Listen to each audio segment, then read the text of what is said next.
Sur ces images amateurs, l'incendie fait déjà rage lorsque plusieurs explosions éclatent.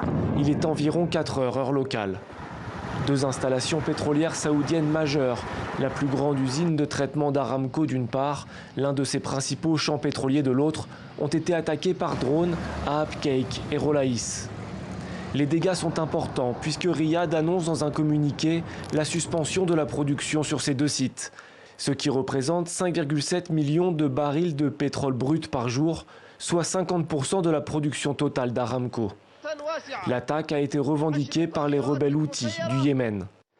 10 drones ont frappé les sites d'Aramco à Abqaiq et Khureis dans l'est de l'Arabie Saoudite. Nos opérations militaires sont une riposte légitime aux agressions criminelles et au blocus de notre pays depuis 5 ans. Par la voix du secrétaire d'État Mike Pompeo, les États-Unis attribuent ces attaques à l'Iran, principal soutien des Houthis, et appellent le monde à les condamner. Il s'agit de la 3e attaque revendiquée par les Houthis en 5 mois sur des installations pétrolières saoudiennes.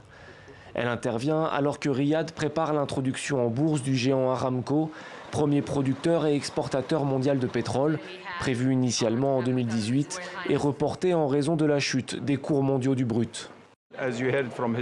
Comme vous l'avez entendu du prince Abdelaziz, cette entrée en bourse aura bientôt lieu.